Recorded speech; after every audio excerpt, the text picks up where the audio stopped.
Boa tarde, a paz do Senhor. Quem vos fala aqui é a missionária Nadir Albano. Estamos começando mais um momento João 3,30, que ele cresça, que eu diminua. Como de costume, vamos estar orando e logo em seguida vamos estar passando para a preciosa palavra do Senhor. Amém? Meu Deus e meu Pai, em nome de Jesus, mais uma vez eu entro na sua santa presença, pedindo perdão pelas minhas falhas, pelos meus pecados, que são inúmeros. Eu apresento o meu lar, a família, o ministério chamado. Tu tem confiado na minha pessoa, meu Deus. Apresento a minha vida desse irmão, dessa irmã que vai estar do outro lado ouvindo a meditação dessa palavra. Que eu possa estar alcançando, guardando, livrando, libertando, cortando laços, quebrando arco, desfazendo toda a obra das trevas. É o que eu te peço nessa hora, meu Deus, em nome do Pai, do Filho e do Espírito Santo de Deus. Amém. A palavra do Senhor diz assim: outros feitos de Salomão. Depois de 20 anos, durante os quais Salomão construiu o templo do Senhor e o seu próprio palácio.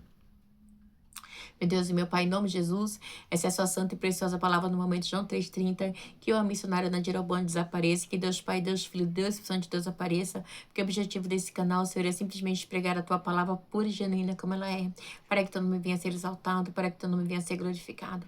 Meu Deus, eu não estou falando de mim, eu estou falando de ti, Senhor. Lamanda Shuri canta, da tua palavra, que ela é viva, que ela é eficaz, que é o próprio Jesus. Senhor, que a tua palavra que liberta, através do teu Espírito Santo de Deus, que convence o homem do pecado. Eis-me aqui, Senhor, para ministrar a tua santa e preciosa palavra. Meu Deus, que eu diminua, que o Senhor cresça sempre, cada dia mais na minha vida. Porque não é sobre mim, é sobre ti. Para a honra e glória de Deus Pai, Deus Filho e Deus Espírito Santo de Deus. Amém. Bem, a palavra do Senhor vai estar falando assim. Vamos lá? Outros feitos de Salomão é o título na minha, tá? 2 Crônicas 8. Depois de 20 anos durante os quais Salomão construiu o templo do Senhor e o seu próprio palácio, ele reconstruiu as cidades de Hirão, que ele tinha dado, e nelas estabeleceu os israelitas. Depois atacou Ramate, Zobá e conquistou. Também reconstruiu Tadmar no deserto e todas as cidades, armazéns que havia construído em Ramate. Reconstruiu Bet-Horon Alta e Bet-Horon Baixa, cidades fortificadas com muros, portas e trancas. E também Baate, todas as cidades, armazéns que possuía, todas as cidades onde ficavam os seus carros e seus cavalos. Construiu tudo o que desejou em Jerusalém, no Líbano e em todo o território que governou. O que acontece? Salomão, ele era inteligente, porque toda a inteligência e sabedoria foi dada por Deus, né? Para que ele fizesse ali o templo e tudo que Deus, né, queria que ele fizesse. Então, ele tinha uma sabedoria extraordinária. Então, ele pediu sabedoria e Deus o abençoou ricamente, né? Igreja, o templo do Senhor foi construído em 7 anos, tá? Agora, o palácio e a casa de Salomão demorou 13 anos, totalizando um total de 20 anos. Depois de 20 anos, durante os quais Salomão construiu o templo do Senhor e o seu próprio palácio, tá? Foram 7 anos de construção do templo, tá? E 13 anos, quase 14, do palácio que ele passou construindo, tá? Totalizando 20 anos. Então, igreja, era algo assim magnífico, era algo esplêndido. Lamanda Shuri decanta, era algo que ele fez assim que ficou para a história, tá? E você vê também, né, que o cronista aqui, ele não vai dar detalhe de como foi, mas Salomão, ele fez assim algo esplêndido. No entanto que o rei Hirão também, que foi o mesmo rei, né, Hirão, que ajudou ali o seu pai, que confirmou o ministério de Davi ali, né, porque Davi ele foi rei durante 40 anos, 7 anos primeiro ele reinou em Hebron, tá? 33 anos ele reinou sobre Jerusalém. Quando ele foi reinar em Jerusalém, Deus confirmou o ministério dele através do rei Hirão, que deu um palácio para ele, né? É aonde ali ele põe no coração dele que ele, sendo rei, tem um palácio e que Deus, que é o rei dos reis, senhor dos senhores, mora mora numa tenda, né? Isso incomodava ele e por isso que ele queria o palácio, um templo para a casa do Senhor. Então, é muito interessante, mas Salomão, ele sai construindo cidades e tudo, né? Porque quando ele fez aliança com o Hirão também para mandar as madeiras, as pedras, as coisas, ele fez, tipo, vamos dizer assim, ele deu, tipo, algumas cidades como, ó, assim que eu pagar, você me devolve como moeda de troca, tá? E aí ele remate, ele toma de volta essas terras e ele passa a reconstruir as cidades, tá bom? E então, em todo o território, diz assim, construiu tudo o que desejou em Jerusalém, no Líbano e em todo o território. Então, eram coisas magníficas que ele fazia, tá? Porque também Deus como eu posso dizer, Deus tinha confirmado esse ministério na vida dele. Então, as melhorias que ele fazia, né, que eram feitas ali, tudo que ele fazia era para a glória de Deus. No 7, até nesse momento, tá bom? 7. Todos os que não eram israelitas, descendentes dos hititas, dos amorreus, dos ferezeus, dos heveus, dos jebuseus, que não tinham sido mortos pelos israelitas, Salomão recrutou para trabalho forçado e nisso continua até hoje.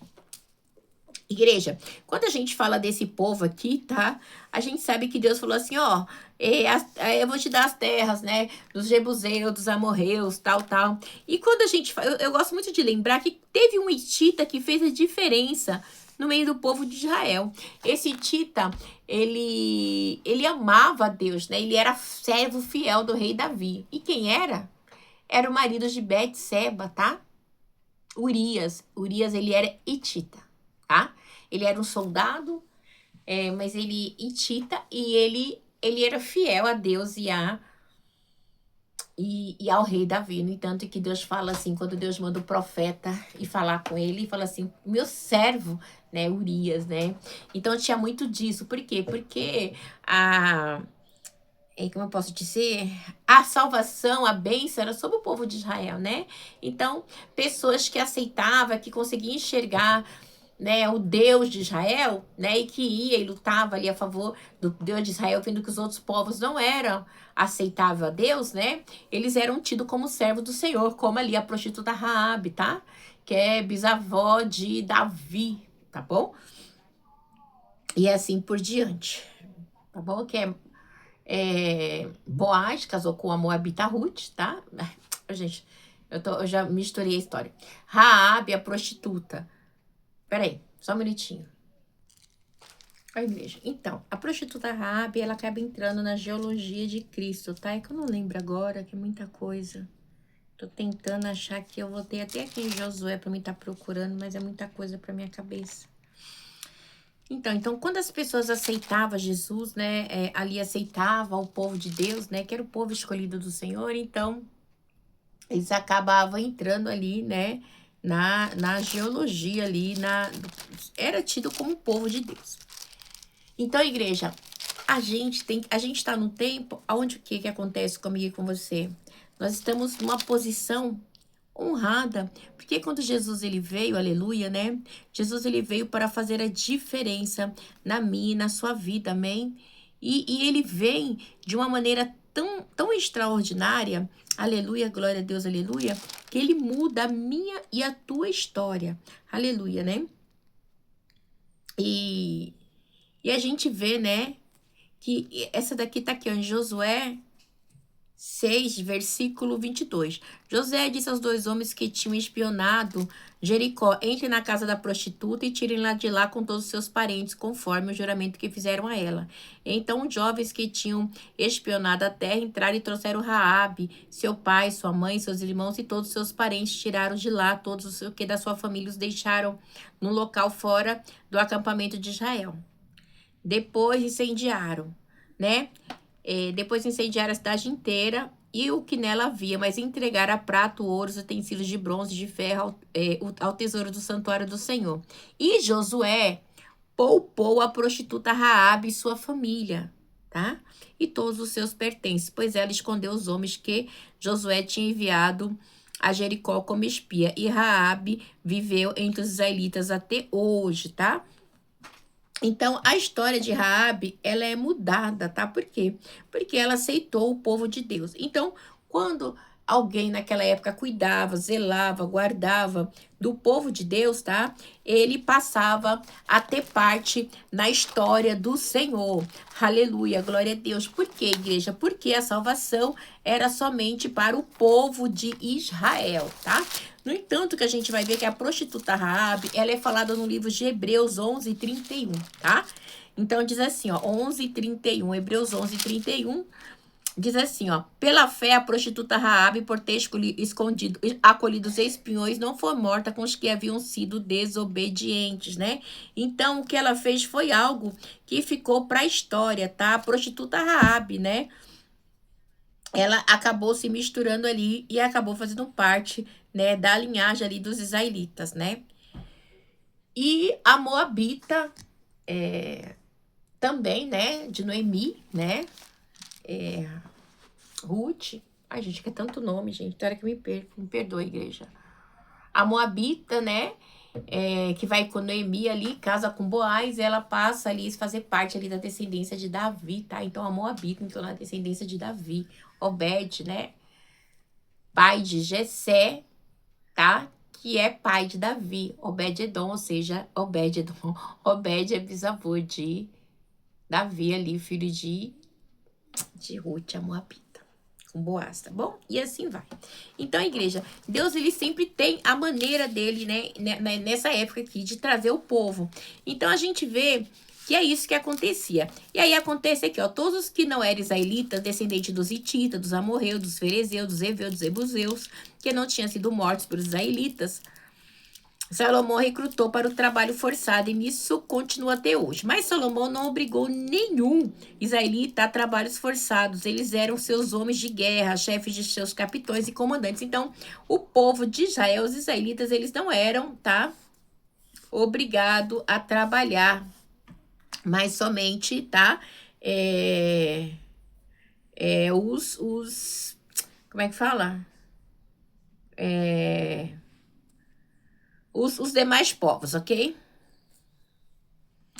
Também chefes de seus capitões, comandantes dos seus carros, condutores de carro.